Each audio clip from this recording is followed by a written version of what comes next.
گویندگان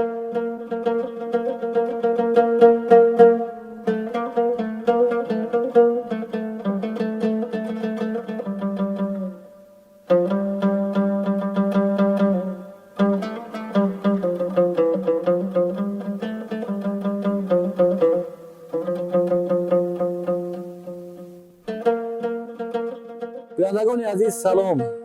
باید بگویم که تاجیکستان کشور زیبا و تاریخی است.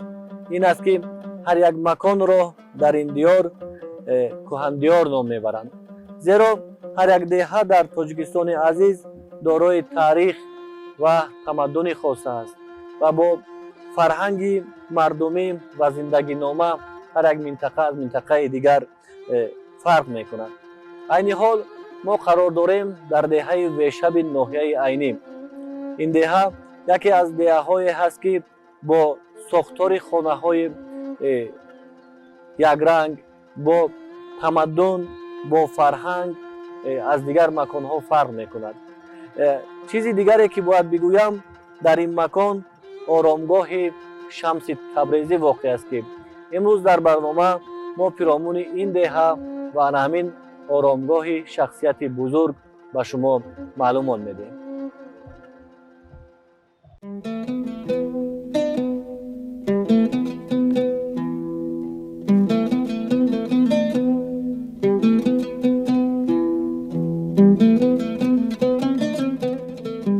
دهه ویشب یکی از دهه‌های به حساب می‌رود که میان کوه‌های آسمانبوسی تاجیکستان عزیز جای دارد. تاریخ پیدایش زندگی در این مکان چون دیگر همسایه دهه‌ها به مرحله‌های دوری تاریخ می‌برد. ویشب به گفته عالمان معنای مغزار و یا سبزه و آب را دارد.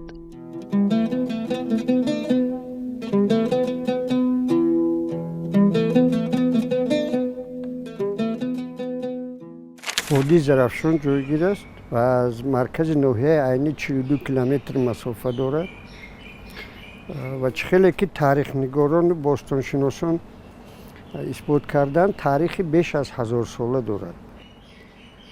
این ادامه همان سعودیان است، دولت سعودیان است. خودی معنای کلمه ویشب اصلا کلمه سعودی است و از دو کلمه گرفته شده است، ویش و اب، یعنی مرغزار. اگر این خیلی چکره گویم جای الف و آب است، جای سبزگون است، دیار سبزگون است و همه کلمه هایی که تپانیمی که در اونجا استفاده میشد 100% تپانیم سعودی هستند، کلمه های سعودی هستند. دیگرش این که در گویش مردم ویشب هم کلمه های سعودی خیلی زیاد دچار میشن و این علما علاقه اثبات کردند. اندیشه دیگری نیز هست که بیشب و یا بهشب میگویند. این اندیشه ها به خاطر آنند که در این مکان مزار مولانا شمس الدین محمد ابن علی ابن ملک داد تبریزی جای دارد.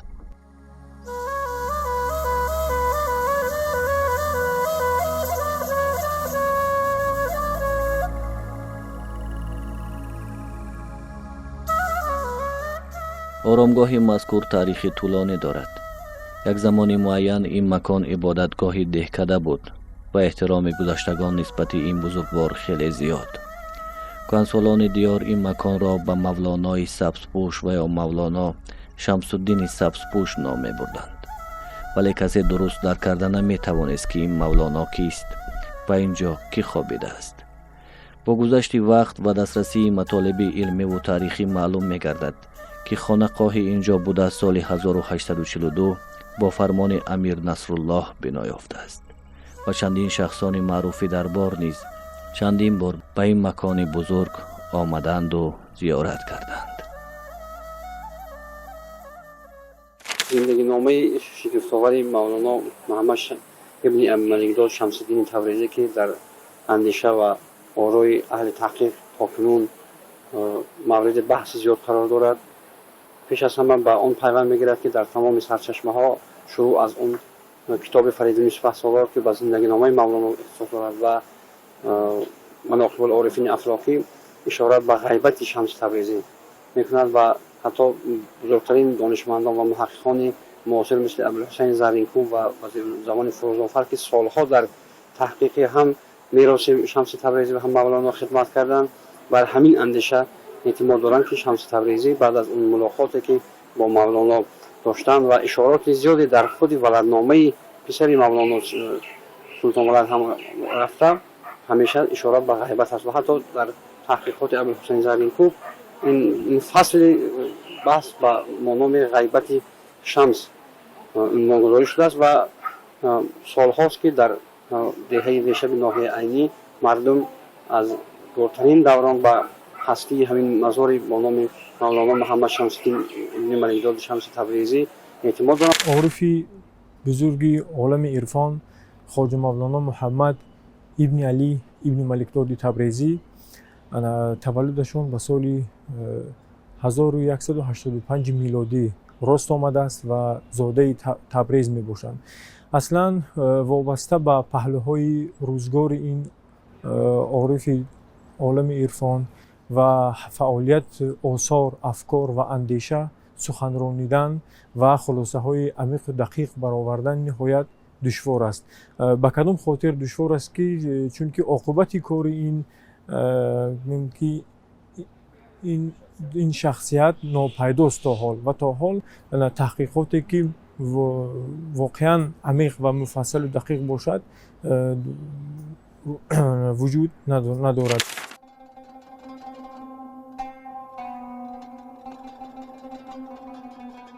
میگویند که تا ایام انقلاب در خانقاه این مکان کتاب بزرگ نگهداری میشد و گروه آن کتاب را تاریخ همان بزرگوار نام میبردند.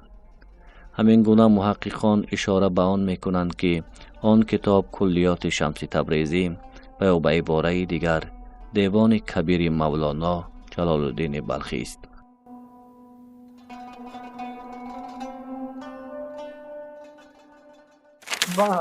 تاریخ اومدن بزرگوار همین است که وقتی که از همون بدگویی های سرزنش های همون اطرافی جهانی رو وقتی که خسته میشن و در همون در کتاب خود شمس تبریزی اشاره میکنم و جای رومی که این دفعه میگن چنان غیب خواهم زد که هیچ آفریده از من اثری پیدا کردن نتواند. شمس تبریزی همین میگن همین غیب زدگیشون به امارات بخارا میگن. وقتی که امارات بخارا میگن حالا از همونجا خبری با کمال جنده گوش شما میرسد. با کمال جنده این شهر جان میگن. وقتی که اونجا میگن چند لحظه شاگردی با کمال جنده رو با همراهی فخرالدین عراقی در همون شهر جان خدمتی یعنی با کمال جنده چند لحظه خدمت میکنن شاگرد نیستن. وقتی که با کمال جنده از دنیا میگذرن بعد همین خیلی امارات بخارا و میبیاین از همونجا بعد برخلاف زیارت حضرت ابو موسی این سرآب دریای زرافشان بالا دریای زرافشان به زیارتگاه حضرت ابو موسی هستند. بیا با زیارت همین حضرت ابو موسی اومده بعد همینجا همین مقام موقعی که همین دیاری همین شب در همینجا هست همون نماینده پادشاه که از بخارا همراهشون میگن همونا نمایندگی میکنن و همراهی میکنن همونا بعد همین خیلی چی میگن روایت میگن که وقتی که میگن همین مقام برسیده ما از همین فیض و برکت و همین طبیعت همین دره میگون همین با همین بزرگوار بسیار معقول افتادیم. شمس تبریزی یکی از نمایندگان بسیار با نفوذ در ادبیات، تاریخ و تمدن فارس و تاجیک شناخته می شود. البته تا به امروز در گوشه و کنار عالم مکانهای را به نام زیارتگاه، مزار و آرامگاه شمس تبریزی نام میبرند. ولی بازیاف‌هایی که از دهه ویشه پیدا شده اند بازگو از آن میکنند که در یک مرحله خاصه تاریخی این مکان آرامگاه شمس تبریزی شناخته شده است و بر آن اینجا را اساس دانسته می شود که در مرحله های گوناگون نمایندگان بزرگ از کشورهای گوناگون اینجا آمده و زیارت کردند و یکی از اساسهای دیگری که در سنگ اینجا خطاطی شده بود این سال 1407 84 یعنی آخری عصر 15 این زیارت بابورشاه بوده است که در اینجا او آمده همین آرامگاه را آباد میکند و با نوشتجات خیش برای آیندگان نشانه میگذارد تا اینجا را نگاه و بین بکنند، گرامی دارند و همیشه قدر کرده باشند. از روی معلوماتی که امروز در سرچشمه ما هست، هم در خونیه، هم در مثلا در مزار شریف افغانستان در ملتان مزارات بانو شمس تبریزی هست، لیکن در نوشته های محققان و تاریخ نامه ها اکثرا در مورد این مزار شک و گمان ها است و حتی اون مزاری که در خونیه بانو شمس تبریزی معروف است، دانشمند معروف ترک که عمری در تحقیق مولانا و شمس تبریزی خدمت کرده است، عبدالباقی گلپناری، بر این نظر است که این مزار با نامش مزار شمس الدین و یکی از پیوندان خاندان مولانا هست و مثل این فروزانفر هم بحث‌های زیاد دارند. معلوم است که عاقبت زندگی نامه شمس تبریزی ناپیداست و اشاره های آخری او عزم به کوه و بیابان دارد که موضوع تحقیق اهل علم است. امروز در کشورهای گوناگون مکانی را همچون عبادتگاه و یا مزار این شخصیت بزرگ نام میبرند. بازمانده های تمدن و تاریخ و اشاره های اهل علم به آن می آورند تا ما این مکان را نیز در قطار دیگر مکانان مبارک زیارت بکنیم و احترامش را بجا آوریم. از گذشتگان این دیار تا امروز در عبادت مردم هین نماز بامداد مراسم با نام ضربخانه آمده است که طرز و اجرایشش به طریقت مولویه مولانا مانند است و این اجرایش در اکثر دهکده های وادی زرافشان اجرا می شود. حتی انا همون آهنگ ضرب با آهنگ همونو موافقت میکنند. خب این چیزها البته چیزهایی که با پررگی اثبات کنن این چیزها نیستن. این چیزها البته خیلی حالی تحقیقات خیلی زیاد میخواهند، لیکن از همه اساسش اعتقاد مردم است. و با برمیگردیم به همون گپ حضرت حافظ که در سینه های مردم عارف مزار ماست. یعنی هر کس که به حضرت شمس اعتقاد دارد اعتقادش پیش از همه در اینجا هست، انا همون مزارش در اینجا هست. از زمانهای پیش تا به امروز مردمی که از این مکان سفر می کنند احترامی خاصه به این بزرگوار دارند. انا کن نگاه کنید یک چیز دیگر من شما میگم، وقتی که همون اطراف زیارت جو اونجا دیهه بود، دیهه اصلا دیهه ویشب همونجا بود، پویم بود. بعد وقتی که خیلی اهالی زیاد شد این طرف کوچیده اومدن، حتی روایت میکنن که گفتن که همین مکان بسیار آزاده نگه دارید و همتون کوچیده بالا روید به اون معنا که این مکان باید که بسیار آراسته و پاک و آرام باشد، همین خیلی باشد. شنوندگان عزیز، در نزد این آرامگاه با توجه و دستگیری جوانان دهه ویشب یک آثارخانه خرد ساخته شده است و در این آثارخانه بازیافت‌های تاریخی، نمونه‌های هنرهای مردمی و کتاب‌های بزرگ تاریخی و دینی و همزمان از سفر شخصیت‌های بزرگی که به اینجا آمدند، از سفر پیشوای ملت محترم امام علی رحمان، همزمان دیگر نمایندگان خلق و ملت‌هایی که به اینجا به زیارت آمدند، رسم و کتابه ها اینجا ذکر شده است و اینجا یکی از نشاندادهای اساسی که بر دلیل تاریخی بودن این مکان است، سنگی هست که از روی نقل تاریخ شناسان نوشته بابورشاه است. یعنی همین نوشته که اینجا هست از جانب عالمان تا چند معلومات پیرامون اون داده شده است، ولی گمان می رود که هنگام سکونت بابورشاهی خطی بوده است که تنها قوم بابورشاه آن را خواندن و یا نوشته می توانستند. و این خاطر بعضی از نوشته هایی که اینجا هستند تا به امروز همچون معما باقی میمونند. و دو کتاب اساسی که پیرامون بالا آب زرافشان قصه میکند اینجا حفظ میگردد که یکی آن روزنامه سفر اسکندرکول است و در اینجا مؤلف عبدالرحمن مستجیر می نویسد که در این موضع بزرگواری هستند که مولانا شمس الدین سبزپوش می گویند. در بالای حضرت بزرگوار خانقاهی هست که با فرمان امیر نصرالله انداخته بودند که 28 سال شده است. یعنی این یکی از تاریخ های قدیمتری هست که مثلا بازگو از این مزار می کند.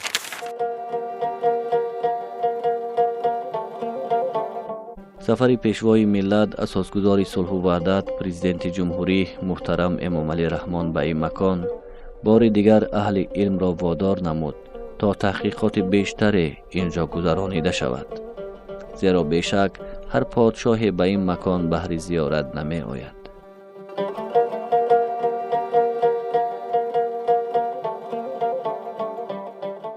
اون خونه‌هایی که به فرمان امیر نصرالله بنیاد کردگی بودند سال 1842 تا سال 2000 همون بود. وقتی که از همین گذشت وقت فرسوده شد و خونه شد، بعد اینا با سال 2000 همین مردم خودی همین دیه جمع شدند و از نوسازی کردند. به خاطر که همین موضع همین مکان برای نسل آینده همین خیلی جای آباد و از جای مقدس که هست برای نسل آینده همین چیزا با از نوسازی کردن. همین چیزا برای من همین شخصیت های امروز می اومدگی نسل آینده می اومدگی همین چیزا از نوسازی کردن. بزرگی که اینجا خوابیده است بزرگان را به سوی خود می خواند. این مکان هم در نظر تاریخ، علم و مردم همچون مکان مقدس و نشانه از مولانا شمس الدین سبزپوش و یا شمس تبریزی باقی می ماند.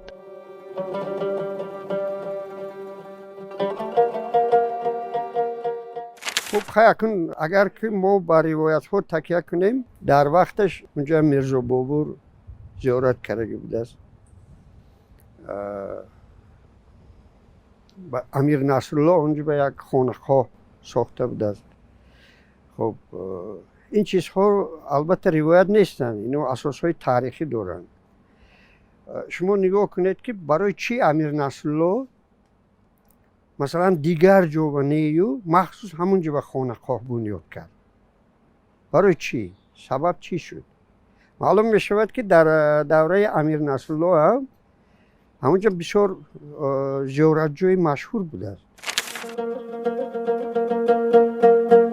اصلا شاهد تاریخی گذشتگان این خاک و بوم دیارند که از مرحله های گوناگون باقی مانده اند. در گوشه و کنار دیار زیبای ما تاجیکستان عزیز که کسان قدم ماندند و که کسان خاک شدند و ما کدامی از آنها را میدانیم و کدام میرانیم، ولی تاریخ گواه است که این خاک مقدس است. در گوشه و کنار تاجیکستان عزیز مکانهای خاصی هستند که به این و آن بزرگوار نسبت داده می شوند و ما ساکنان این وطن زیبا را پیش از همه می باید تا از این مکانها دیدن میکنیم تا آنه که به کشورهای دیگر بهر زیارت یا که بهر تماشای شهر سفر کرده باشیم. واقف گردیدن از آنه که در یکی از دهه‌های دوردست تاجیکستان چنین یک آرامگاه است بران می آورد تا این مکان یکی از مکانهای سیاحی و دیدنی دانسته شود. اصلا در گوشه و کنار عالم بخصوص در شهرهای بزرگی که آنجا تمدن رشد کرده است مکانهای خاصی را به شمس تبریزی ربط می‌دانند، ولی آموزش، تحقیق و باز هم معین کردن این دلیل‌ها یک مرحله آموزش تاریخی را می‌خواهد که البته با گذشت وقت آن از جانب عالمان تحقیق و پیشنهاد کرده می‌شود.